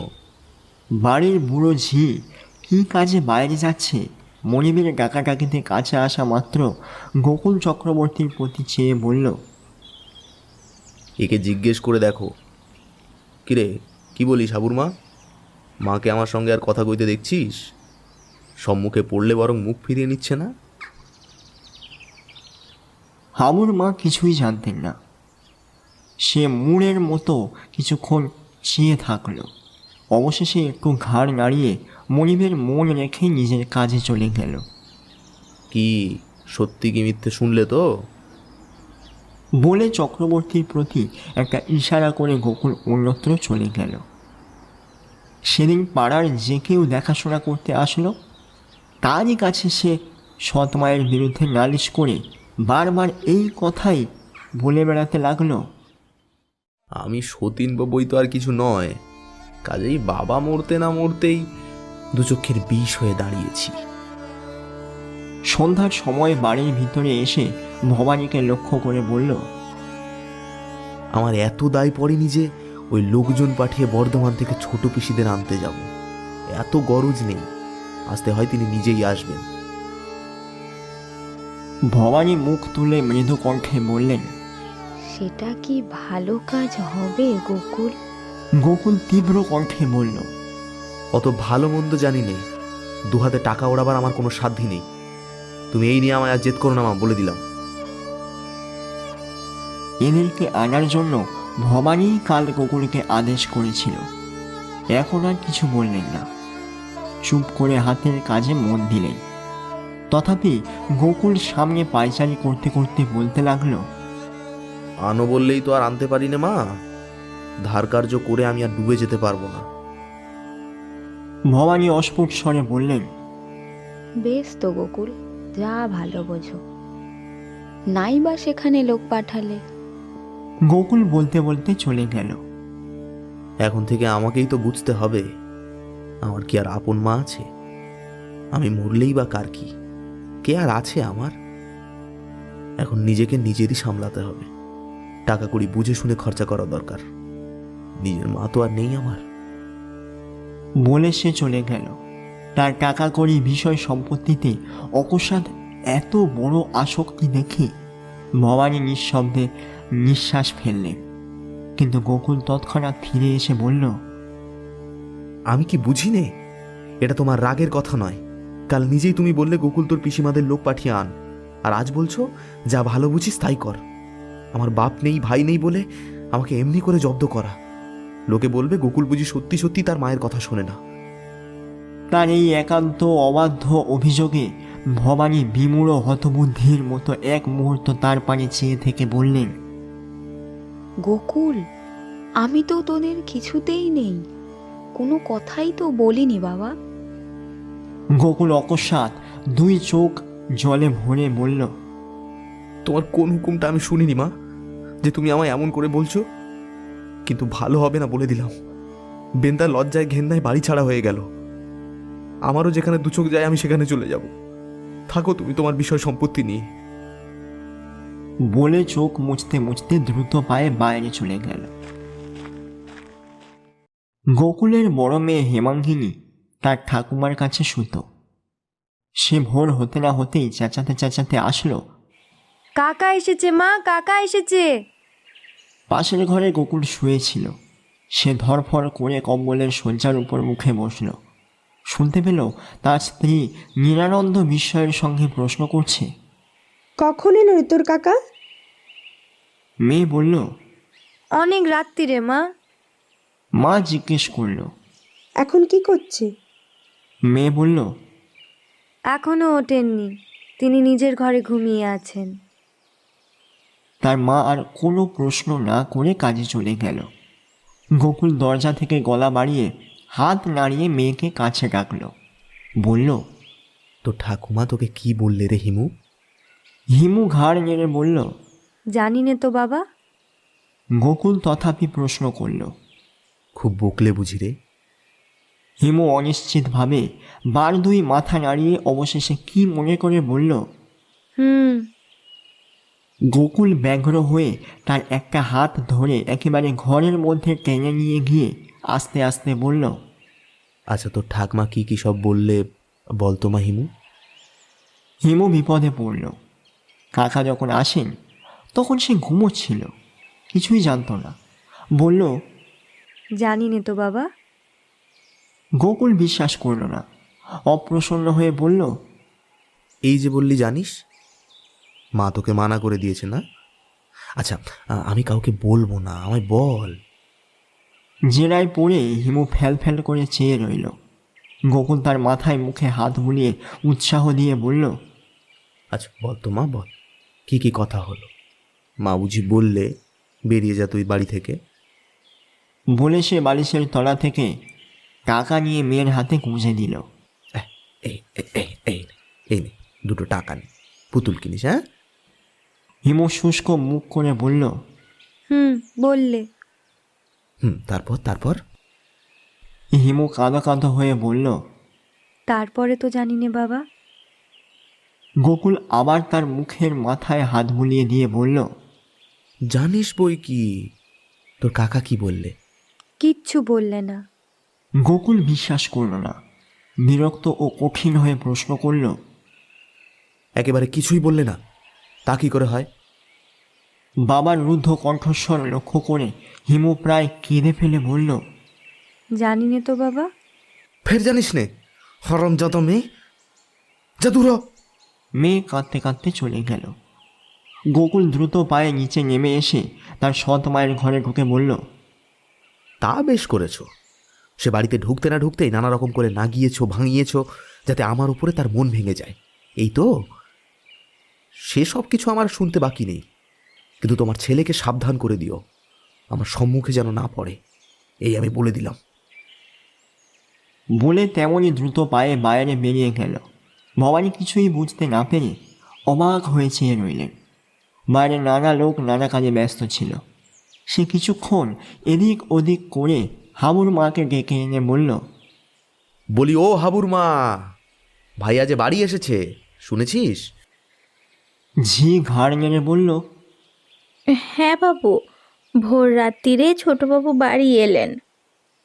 গোকুল বলল, সে তো জানি রে। তারপরে মায়ে বেটায় কি কি কথা হলো? আমার নামে বুঝি মা খুব করে লাগালে, বাড়ি থেকে বেরিয়ে যাওয়ার টাওয়ার কথা। ঝি বাধা দিয়ে বলল, না বড়বাবু, মা তো ওঠেননি। যদু তার ব্যাগটা নিয়ে এলে আমি ছোটবাবুর ঘর খুলে আলো জ্বেলে দিলুম। তিনি সেই যে ঢুকলেন আর তো বের হননি গো। কেন ঢাকছিস জি? আমি যে সব শুনেছি। গোকুলের কথা শুনে ঝি বিস্ময়ে কিছুক্ষণ চেয়ে রইল। তারপরে হাবুর দিব্যি করে বলল, অমন কথাটি বলো না বড়বাবু। আমি সর্বক্ষণ দাঁড়িয়ে থেকে ছোটবাবুর কাজকর্ম করে দিলুম। তিনি মাকে ডাকতে নিষেধ করলেন, বললেন, ঝি আমার আর কিছু দরকার নেই, তুই শুধু আলোটা জ্বেলে দিয়ে শোগে। আহা, চোখ মুখ একেবারে বসে গিয়ে কালিবর্ণ হয়ে গেছে। গোকুলের চোখ দুটি ছলছল করে উঠল। বলল, তার হবে না? তুই বলিস কি হাবুর মা? বাবা মারা গেলেন, ছোঁড়া একবার চোখের দেখাটাও দেখতে পেলে না, একটা পয়সার বিষয় আশয়ও পর্যন্ত পেলে না। তার মনে মনে যা হচ্ছে তা সেই জানে। বাবাকে সে কি ভালোই বাসত তা তোরা সবাই জানিস। কি বলিস হাবুর মা? বলতে বলতেই গোকুলের চোখের কোণে জল এসে পড়ল। হাবুর মা অনেক দিনের দাসী। চোখের জল দেখে তার চোখেও জল আসলো। গাঢ় স্বরে বলল, তার বলতে বড়বাবু, তেনার বাবা অন্ত প্রাণ ছিল যে, তবে কি না বড় বড় লেখাপড়া করতে করতে মগজটা কেমন ধারা যেন গরম হয়ে গেল তাই। গোকুল হাবুর মাকে একেবারে পেয়ে বসল। বলল, আচ্ছা তুই বল না হাবুর মা, মগজটা কি গরম হবে না? বিদ্যাটা কি ও কম শিখেছে? অনার গ্র্যাজুয়েট বলে এই হুগলি চুচুড়ো বাবুগঞ্জের কটা লোক আমার ভাইয়ের মতো বিদ্যে শিখেছে, কই দেখিয়ে দে দেখি। লাট সাহেব নিজে যে এসে তার হাত ধরে বসায়, সে কি একটা হেজিবেজি মানুষ? আচ্ছা তুই তো ঝি, কিন্তু কলকাতায় গিয়ে কোন ভদ্রলোককে বলগে দেখি যে তুই বিনোদবাবুর বাড়ির দাসী? তোকে ডেকে নিয়ে বসিয়ে 1000টা খবর নেবে তা জানিস? কিন্তু ওই যে কথায় বলে, গায়ের ঘুঘি ভিক্ষে পায় না। এখানকার কোনো ব্যাটা কি তাকে চিনতে পারলে? মুখখানা একেবারে শুকিয়ে গেছে, দেখলি না? ঝি ঘাড় নেড়ে বলল, মুখখানা দেখলে চোখে আর জল ধরে রাখা যায় না বড়বাবু। গোকুলের চোখ দিয়ে দর দর করে জল গড়িয়ে পড়তে লাগলো। উত্তরীয়ার আঁচলে জল মুছে বলল,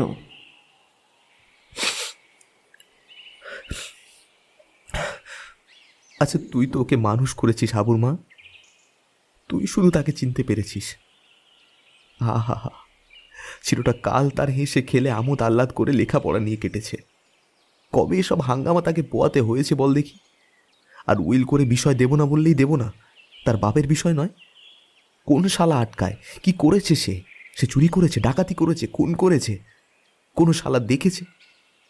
তবে কেন বিষয় পাবে না সে, বল দেখি শুনি। আইন আদালত নেই? তুই জানিস বিনোদ নালিশ করলে আমাকে বাবা বলে অর্ধেক বিষয় কড়াই গন্ডায় তাকে বুঝিয়ে দিতে হবে। ঝি সাই দিয়ে বলল। তা দিলে হবে বই কি বাবু, হ্যাঁ। গোকুল উৎসাহে চোখ মুখ উদ্দীপ্ত করে বলল, তবে তুই তাই বল। আর এই এই এই মাটি, তুই মেয়ে মানুষ, মেয়ে মানুষের মতো থাক। তুই কেন উইল করার মতলব দিয়ে গেলি? এটিকে কি তোর মায়ের মতো কাজ করা হলো? ধর্ম নেই, তিনি দেখছেন না? নির্দোষকে কষ্ট দিলে তার কাছে তাকে জবাবদিহি করতে হয় না? তার বিষয়, ভারী বিষয়। আজ বাদে কাল যখন সে হাইকোর্টের জজ হবে, সে তো আর কেউ তো আর তাকে আটকাতে পারবে না। তখন কি করে রাখবে বিষয়? এইসব ভেবে চিন্তে কাজ করতে হবে না? এখন সমানে না দিলে তখন অপমান হয়ে দিতে হবে। হাবুর মা খুশি হয়ে উঠল। সে বিনোদকে মানুষ করেছে। এই সমস্ত উইল টুইল তার একেবারে ভালোই লাগে না। বলল, আচ্ছা বড়বাবু, তুমি তাই কেন ছোটবাবুকে ডেকে বলো না যে তোর বিষয় আশায় ভাই তুই নে, তুমি দিলে তো আর কারুর না বলার জন্যেই গো। কিন্তু এইখানেই ছিল গোকুলের আসল খটকা। সে খানিকক্ষণ চেয়ে থেকে বলল, তবে সবাই যে বলে আমার দেবার সাধ্য নেই। বাবার উইল তো রদ করতে পারি নে। আমাদের বড় বউয়ের মামাতো ভাই একজন মস্ত মুক্তার, সে নাকি তার বোনকে চিঠি লিখেছে, তাহলে জেল খাটতে হবে। তবে যদি মা রাজি হয়, বড় বউ রাজি হয়, তখন বটে। হাবুর মা এর কোনো সদুত্তর না দিতে পেরে তার কাজে চলে গেল। গোকুল মুখ ফিরতেই দেখল হিমু খেলা করতে যাচ্ছে। তাকে আদর করে ডেকে জিজ্ঞেস করল, মা, তোর কাকা উঠেছে? হিমু ঘাড় কাঁধ করে বলল, উঠেই তার শোবার ঘরে চলে গেলেন, কারোর সঙ্গে কথাও কইলেন না। বাড়ির এক ধারে পথের ধারের একটা ঘরে বিনোদ বসত। ঘরখানা ইংরেজি ধরনের সাজানো ছিল। এইখানেই তার বন্ধুবান্ধবরা দেখা সাক্ষাৎ করতে আসত। গোকুল পা টিপে কাছে গিয়ে জানলার ভেতর দিয়ে চেয়ে দেখল বিনোদ চৌকিতে না বসে নিচে মেঝের ওপর ওদিকে মুখ করে চুপ করে বসে আছে। তার এই বসবার ধরন দেখেই গোকুলের দুটো চোখ জলে ভরে গেল। সে নীরবে দাঁড়িয়ে ছোট ভাইয়ের মুখখানা দেখার আশায় মিনিট 5-6 অপেক্ষা করে শেষে চোখ মুছে ফিরে আসলো। চক্রবর্তী বলল, বড়বাবু, ওই অধ্যাপক বিদায়ের ফর্দটা। গোকুল হঠাৎ যেন অন্ধকারে আলোর রেখা দেখতে পেল। তাড়াতাড়ি বলল, এসব বিষয় আমাকে আর কেন জড়াও চক্রবর্তী মশাই?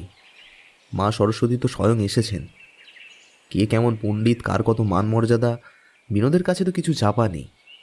তাকেই জিজ্ঞেস করে ঠিক করে নাও না কেন? আমি আর এর মধ্যে হাত ফাত কিছু দেব না চক্রবর্তী মশাই। চক্রবর্তী বলল, কিন্তু ছোটবাবু তো এখনো ঘুম থেকে ওঠেনি। গোকুল ম্লানভাবে একটু হেসে বলল, ঘুম থেকে? তার কি আর আহার নিদ্রা আছে? হাবুর মাকে ডেকে জিজ্ঞেস করে দেখো, সে সচক্ষে দেখেছে। বলে বড়বাবু ছোটবাবুর মুখের পানে চাইলে তার চোখের জল ধরে রাখা যায় না, এমনই চেহারা হয়েছে তার। ভেবে ভেবে সোনার বর্ণ যেন কালি মারা হয়ে গেছে। বলে তার বসবার ঘরটা ইঙ্গিতে দেখিয়ে দিয়ে বলল, গিয়ে দেখো গে, সে ঠান্ডা মাটির ওপর একলাটি চুপ করে বসে আছে। সে দেখলে কার না বুক ফাটে বলো তো চক্রবর্তী মশাই? চক্রবর্তী দুঃখসূচক কি একটা কথা অস্ফুটে বলে ফর্দ নিয়ে যাচ্ছিল। গোকুল তাকে ফিরে ডেকে বলল, আচ্ছা, তুমি তো সমস্তই জানো, তাই জিজ্ঞেস করি, আমি থাকতে বিনোদের আর এত কষ্ট দেওয়া কেন? উপস্থিরেশ কি আর ওর ওই রোগা শরীর সহ্য হবে? হয়তো বা অসুখে পড়বে। তাই বলি কি, খাওয়া সেওয়া ওর যেমন অভ্যেস তেমনই চলুক। চক্রবর্তী নিরুৎসাহভাবে বলল, আর না পারলে? কথাটা গোকুল শেষ করতেই দিল না, বলল, আচ্ছা পারবে কি করে তুমি বলো দেখি? আমাদের এসব কুলি মজুরের দেহ, এতে সব সয়, কিন্তু ওর তো তা নয়। 5-7টা পাশ করে যে দেশের মাথার মণি হয়েছে, তার দেহেতে আর আমাদের দেহেতে তুলনা করলে। কে আছিস রে ভূতো? এই যা তো একবার, চট করে আমাদের ভট্টাচার্য মশাইকে ডেকে আন। না হয় যত টাকা লাগে শ্রাদ্ধের সময় আমি মূল্য ধরে দেব। তা বলে তো আর মায়ের পেটের ভাইকে মেরে ফেলতে পারবো না। ওকে আমি আলো চালের হাবিষ্যি করে তো আর নিকেশ করতে পারবো না। এতে তিনি যা বলে বলুক। চক্রবর্তী অত্যন্ত অপ্রতিভ হয়ে সায় দিয়ে বলল, সে তো ঠিক কথা বড়বাবু, তবে কিনা লোকে বলবে। আরে লোকে কি বলবে বলে কি নিজের ভাইকে মেরে ফেলবো নাকি? তোমার এসব কি বুদ্ধি হলো বলো তো চক্রবর্তী মশাই? না না, ও ফর্দ টর্দ নিয়ে এখন তাকে জ্বালাতন করার কোনো দরকার নেই। মুখে যা হোক কিছু দিয়ে আগে একটু সে সুস্থ হোক। বলে গোকুল নিতান্ত অকারণেই সে বেচারার উপর রাগ করে চলে গেল। চায়ের বাটিটা বিনোদ ব্রাহ্মণের হাত থেকে নিয়ে ছুঁড়ে ফেলে দিল। কিন্তু সে বস্তুটা যে কত গোপনে প্রস্তুত হয়েছিল এবং পাত্রটা যে কার মুখের উপর গিয়ে কতখানি আঘাত করল, সে শুধু অন্তর্যামী দেখলেন। সমস্ত দিনের মধ্যে বিনোদ অনেকেরই সঙ্গে কিছু কিছু কথাবার্তা বলল বটে, কিন্তু বড় ভাইয়ের ছায়া দেখলেও সে সরে যেতে লাগল। অথচ সে ছায়াও তাকে মুহূর্তের অবকাশ দেয় না। বিনোদ যেদিকে মুখ ফিরিয়ে চলে যায়, গোকুল কাজের ঝঞ্ঝাটে হঠাৎ সেদিকেই এসে পড়ে। এমনি করে বেলা কেটে পড়ে আসলো। বিকেলবেলায় বিনোদ বসবার ঘরে একা বসেছিল। একখানা কাগজ হাতে করে গোকুল এসে দাঁড়ালো। অকারণে কিছুটা কাষ্ঠ হাসি হেসে বলল, কলকাতায় বাসা ছেড়ে তুমি হাজারিবাগে হঠাৎ চলে গেলে, মানে বাবার মৃত্যুকালে। সে শুনেছ বোধ হয়, সে একটা তামাশা আর কি। বলে গোকুল আবার শুষ্ক হাসির অভিনয় করে বলল, তা তোমার যেমন কাণ্ড, একটা খবর পর্যন্ত দেয় না। তা যাক, সেসব হবে কোন, কাজটা চুকে যাক। একটা দানপত্র লিখলেই, বুঝলে না বিনোদ, মানে ওই গোটা কয়েক টাকা শুধু বাজে খরচ হবে, বুঝলে না? আর শালার লোক যা এখানকার, জানোই তো সব, বুঝলে না ভাই? যে তা সে কিছুই না, বাবাও চলে গেলেন, বিষয় আশয় আমাদের 2 ভাইয়ের নামেই রেখে গেলেন আর কি। তা যাক, সেজন্য কিছুই আটকাবে না। আর আমার তো মেজাজে ঠিক নেই ভাই, তাই এই লোহার সিন্ধুকের চাবিটা তুমি রাখো। আবার পণ্ডিতদের আহার করা হয়ে গেছে, এই কার কত বিদায়, কে কি দরের লোক, সে তুমি ঠিক না করে দিলে আর কেউ পারবে না। কিন্তু আমার তো এমন ফুরসত নেই যে দাঁড়িয়ে দুদণ্ড তোমার সাথে পরামর্শ করি আর কি, মানে বুঝলে না? বলে গোকুল চাবিকা এবং কাগজখানা কোনো মতে সামনে ধরে দিয়ে তাড়াতাড়ি প্রস্থানের উপক্রম করল। ঘুম ভেঙে অবধি এই কথাগুলোই সে মনে মনে মকশ করে রেখেছিল।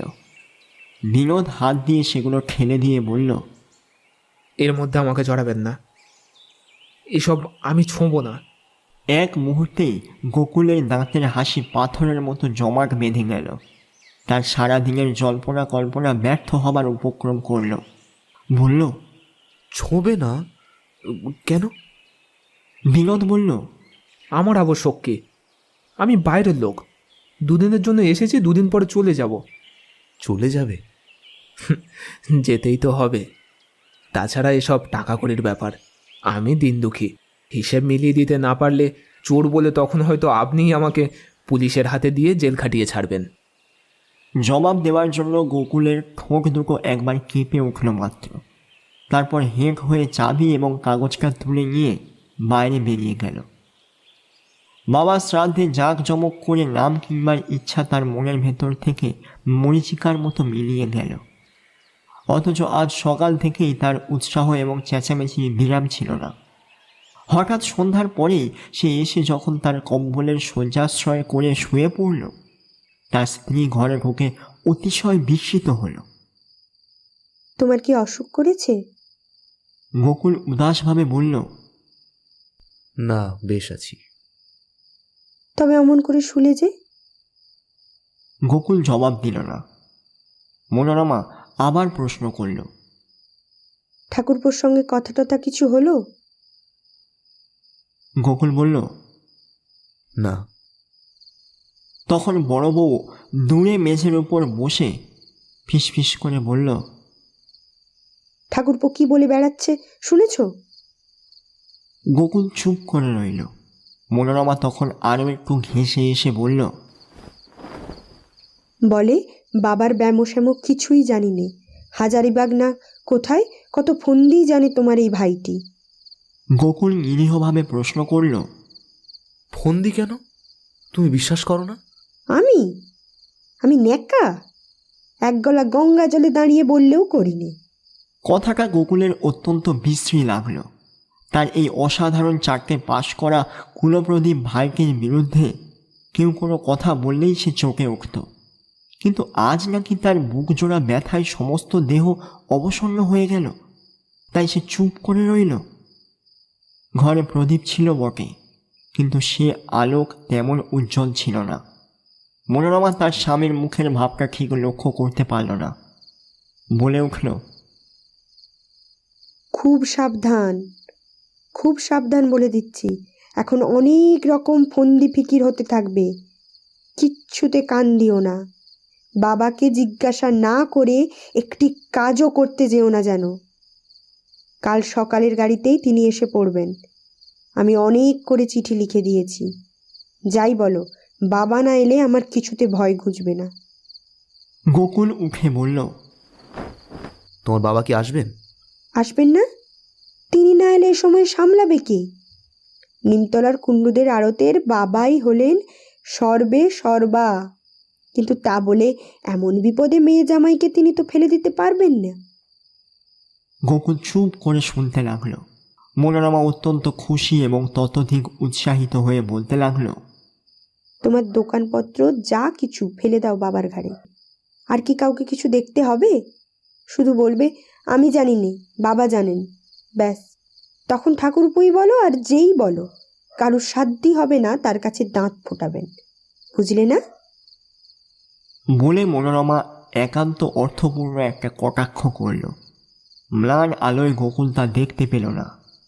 বলা যায় না, কিন্তু সে হাঁ না কোনো কথাই বলল না। তারপরেও অনেক ভালো ভালো কথা বলায় মনোরমা যখন আর স্বামীর কাছ থেকে কোনো সাড়াই পেল না, তখন বাতাসটা যে কোন মুখ বইছে তা ঠিক ঠাওর করতে না পেরে সে রাত্রির মতো সে ক্ষান্ত দিল। সকালবেলা গোকুল অতিশয় ব্যস্তভাবে ভবানীর ঘরের সামনে এসে উপস্থিত হলো। মা, লোহার সিন্ধুকের চাবিটা কি বিনোদ তোমার কাছে রেখে গেছে? ভবানী সংক্ষেপে বললেন, কই না। চাবিটা গোকুলের নিজের কাছেই ছিল, কিন্তু সে মনে মনে অনেক মতলব করেই এই মিথ্যাটা এসে বলেছে। ভেবেছিল এমন জিনিসটা বিনোদের হাতে দেওয়া সম্বন্ধে মা নিশ্চয়ই ব্যস্ত হয়ে উঠবেন, কিন্তু মায়ের এই সংক্ষিপ্ত উত্তরের মুখে তার সমস্ত কৌশলই ভেসে গেল। তখন সে ম্লান মুখে আস্তে আস্তে বলল, কি জানি সেই কোথায় রাখলে না আমি কোথায় ফেললুম। ভবানী কোনো কথাই বললেন না। এই ভিড়ের বাড়িতে সিন্ধুকের চাবির উদ্দেশ পাওয়া যাচ্ছে না। এ সংবাদেও মা যখন কিছুমাত্র উদ্বেগ প্রকাশ করলেন না, এবং এই তার একান্ত নির্লিপ্ততা গোকুলের বুকে যে কী শুলের মতো বিঁধল তা যখন তিনি মুখ তুলেও দেখলেন না, তখন সে যে কী বলবে, কী করে মাকে সংসার সম্বন্ধে সচেতন করে তুলবে, তার কোনো কুলকিনাই চোখে দেখতে পেল না। কিছুক্ষণ চুপ করে থেকে বলল, শম্ভু আর দরবারি যে পিসিমাদের আনতে গেল, কই তারা এখনো এসে পড়লো না তো? ভবানী মৃদু কণ্ঠে বললেন, কি জানি, বলতে পারিনি তো। ভাগ্যে লোক পাঠাতে তুমি বলেছিলে মা, এখন না আসেন সেটা তাদের ইচ্ছে, কিন্তু আমরা তো দোষ থেকে খালাস হয়ে গেলুম। তুমি যে কত দূর ভেবে কাজ করো মা, তাই শুধু আমি আশ্চর্য হয়ে ভাবি, তুমি না থাকলে আমাদের যে। ভবানী চুপ করে রইলেন। গোকুলের মুখের এমন কথাটাতেও তার গম্ভীর বিষণ্ণ মুখে সন্তোষ বা আনন্দের লেশমাত্র দীপ্তি প্রকাশ পেল না। গোকুল অনেকক্ষণ পর্যন্ত সেইখানেই চুপ করে দাঁড়িয়ে থেকে শেষে ধীরে ধীরে চলে গেল। বাইরে এসেই গোকুল শশব্যস্ত হয়ে উঠল।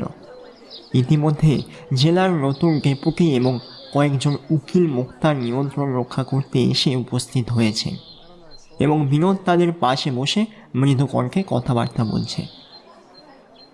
এই সমস্ত বিশিষ্ট ভদ্রলোকের কাছে ছোট ভাইয়ের পরিচয়টা কোনো সুযোগে দিয়ে ফেলবার জন্য গোকুল একেবারে ছটফট করতে লাগলো। অথচ বিনোদের সামনে তার 4টে পাশ করার খবর দেবার উপায় ছিল না। সে তাতে অত্যন্ত ক্রুদ্ধ হয়ে উঠত। সে খানিকক্ষণ এদিক ওদিক করে হাকিমের সামনে এসে একেবারে মাথা ঝুঁকিয়ে সেলাম করল এবং একান্ত বিনয়ের সঙ্গে বলল, এটি আমার ছোট ভাই বিনোদ, অনার গ্র্যাজুয়েট। বিনোদ ক্রুদ্ধ চোখে বড় ভাইয়ের মুখের দিকে চাইল, কিন্তু গোকুল ভ্রুক্ষেপও করল না। কৃতাঞ্জলি হয়ে বলল, আমার 7 পুরুষের ভাগ্যি যে আপনারা এসেছেন। এ বিনোদ, হাকিমের সঙ্গে ইংরেজিতে আলাপ করছো না কেন? ওরা হাকিম মানুষ, ওদের কি বাংলায় কথা কওয়া সাজে? হ্যাঁ, 5 জন শুনলেই বা তোমাকে কি বলবে? আশেপাশের ভদ্রলোকেরা মুখ তুলে চাইল। ডেপুটিবাবু সংকুচিত ও কুণ্ঠিত হয়ে পড়লেন এবং অসহ্য লজ্জায় বিনোদের সমস্ত চোখ মুখ রাঙা হয়ে উঠল। দাদার স্বভাব সে ভালো মতোই জানত, সুতরাং নিরস্ত্র করতে না পারলে দাদা যে কোথায় গিয়ে দাঁড়াবেন তার কোনো হিসাব নিকাশই ছিল না। একটা কথা শুনুন, বলে সে একরকম জোর করে হাত ধরে গোকুলকে এক পাশে টেনে নিল। বলল, দাদা, আমাকে কি আপনি এক্ষুনি বাড়ি থেকে তাড়াতে চান? এরকম করলে কিন্তু আমি এক দণ্ডও টিকতে পারবো না। গোকুল ভীত হয়ে বলল, কেন কেন ভাই? কতদিন বলেছি আপনার এই অত্যাচার আমি কিছুতে সহ্য করতে পারছি না, তবু কি আপনি আমাকে রেহাই দেবেন না? আমার মতো পাশ করা লোক গলিতে গলিতে ঘুরে বেড়াচ্ছে যে। বলে বিনোদ ক্ষোভে অভিমানে মুখখানা বিকৃত করে স্বস্থানে ফিরে আসল। গোকুল লজ্জায় এতটুকু হয়ে অন্যত্র চলে গেল। বোধ করে বলতে বলতে গেল, এরূপ কাজ সে আর করবে না।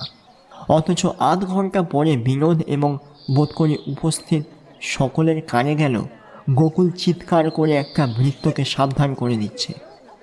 শোনো সবাই, ছোটবাবুর অনার গ্র্যাজুয়েটের সোনার মেডেলটা যেন সকলে হাতে করে ঘাঁটাঘাঁটি করে নোংরা না করে ফেলে। ডেপুটিবাবু একটুখানি মুচকি হেসে বিনোদের মুখের দিকে চেয়ে অন্যদিকে মুখ ফিরিয়ে নিলেন।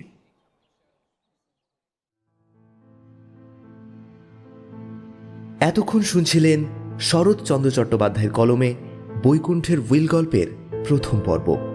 বিভিন্ন চরিত্রে পাড়ার লোক তুহিন, গোকুলের বিমাতা শ্বেতা, জয়লাল বাণুজ্যে রিভু, বৈকুণ্ঠ, রাজ, গোকুল, অভিজিৎ, বিনোদ, তুহিন, বাণুজ্যে মশাই, পথিক, কোচম্যান, রিভু, রসিক চক্রবর্তী, অঙ্কন, মনোরমা, অমৃতা, গোকুলের বড় মেয়ে রায় কমলিনী এবং ঝিয়ের চরিত্রে পৌতুষা। এখন এই পর্যন্তই। পরবর্তীতে ফিরছি ভিন্ন স্বাদের নতুন সব গল্প নিয়ে। ততক্ষণ শুনতে থাকুন, শোনাতে থাকুন আমার প্রিয়, আপনার প্রিয় স্টোরি ম্যানিয়া ক্লাব। সাথে সুস্থ থাকুন এবং ভীষণ ভীষণ ভালো থাকুন। ধন্যবাদ।